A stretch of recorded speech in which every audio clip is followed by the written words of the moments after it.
Enter the Lampad.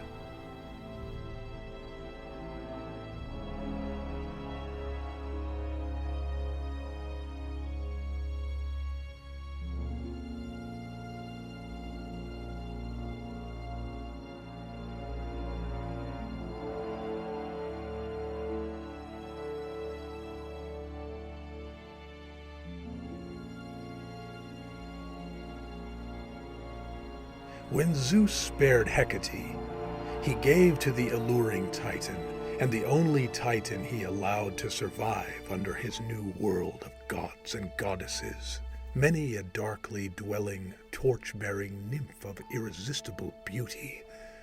These nymphs and naiads are called Lampads. So her new little alluring army of Lampads are in turn armed with the ultimate attractors in the dark underworld, torches of lovely, bright, warming, exciting fire.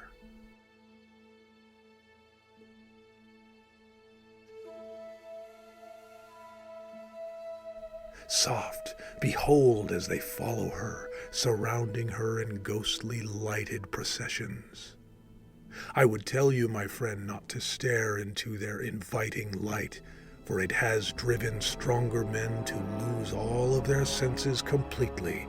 But then, your eyes may wander instead into their eyes.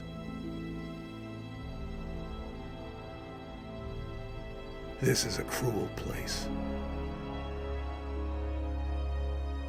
Apollo does not dare to venture here to donate his great light.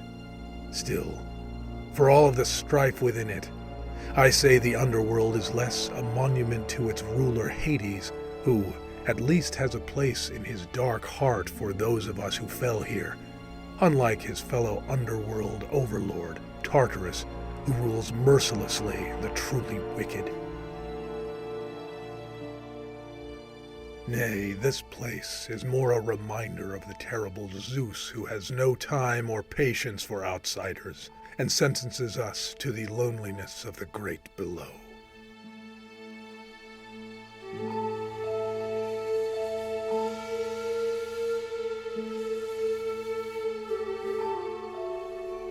When you are here, you feel the rising dread of your own need for mercy.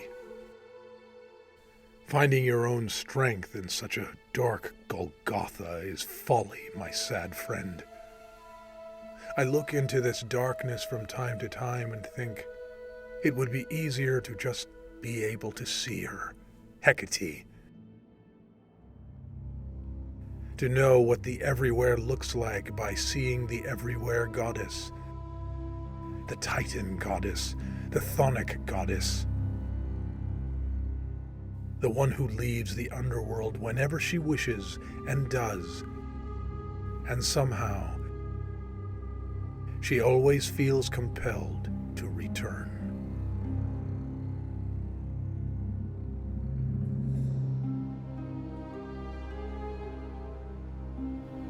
All you can do is look away from the many lights she has sadistically provided you. It be the one thing you yearn for. Light. That is how dark it is. Anywhere else, though, light would be a blessing.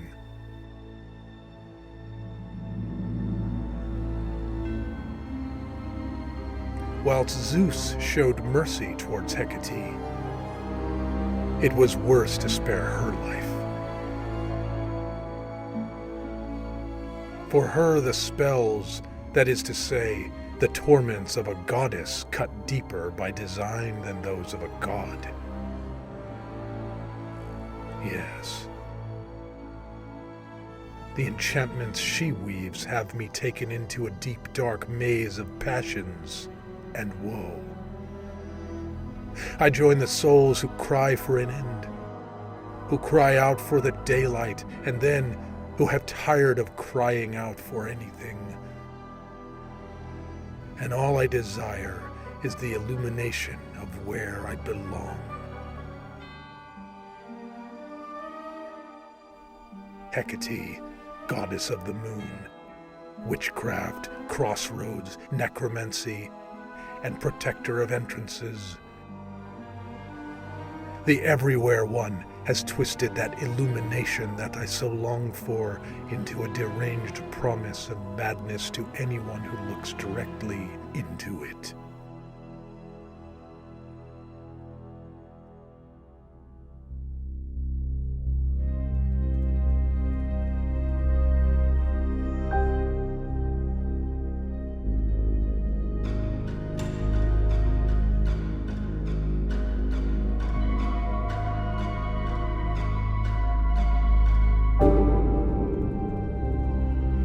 And now, I have this beautiful stranger tempting me with the heat of her all-promising light.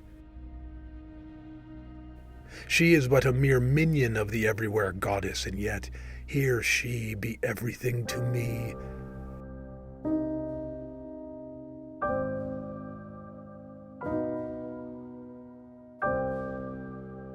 As if out of her own act of mercy, though, she has come so close to me. She has not brandished the light I desire to see. In fact, she has covered the light of the torch with her hand. Is it to spare me?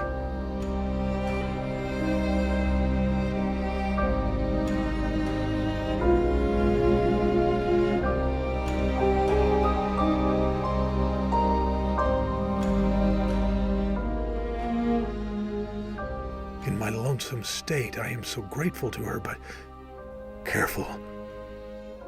Careful not to meet her gaze. I take her in as best I can.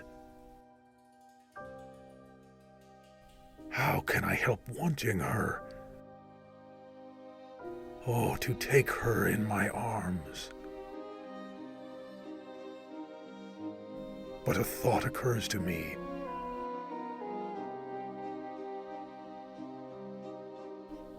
If I close my eyes to her beauty, to her gaze, and to the light's benevolence, and I reach out for her, then can I win her?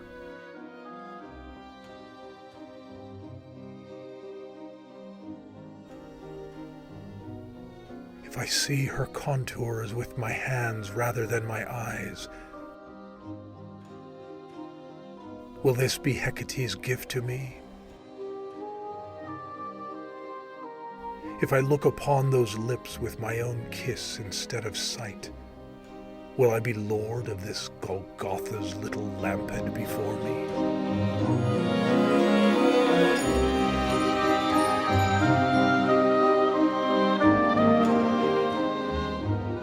How did I get here? Where the thing I could want the most is what will drive me to utter madness. Anon. Faith be with me, ye be all I have.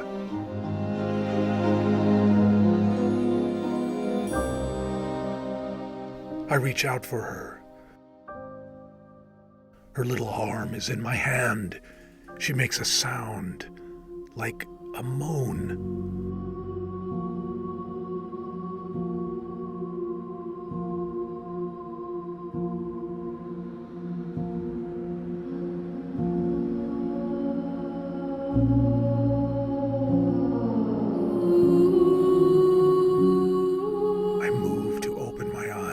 Then I catch myself and mentally sew them shut with faith. I've done it. I've got her. Oh, but what a torment. I want to open my eyes and know her there. Her temptation is too great. I can feel the threads with which I mentally sewed closed my eyelids beginning to rip. I want to see her again. At last they are opening. I have no strength left. I will go the way of madness. I will be lost to the Hades. I will go worse, to Tartarus. I see the first beautiful blur of her. Just before she moves quickly to kiss my eyelids closed again. My strength returns under the light pressing of her lips. What bravery I feel! Faith has returned. Mercy has come. And all I feel is the tenderness of those pillow-like bestowers of fortitude.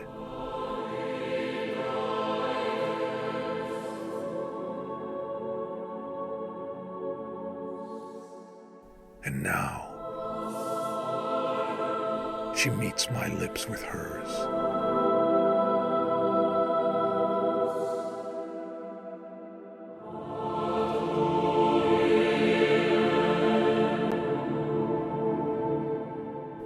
A kiss, better than any light a torch in the underworld could ever provide.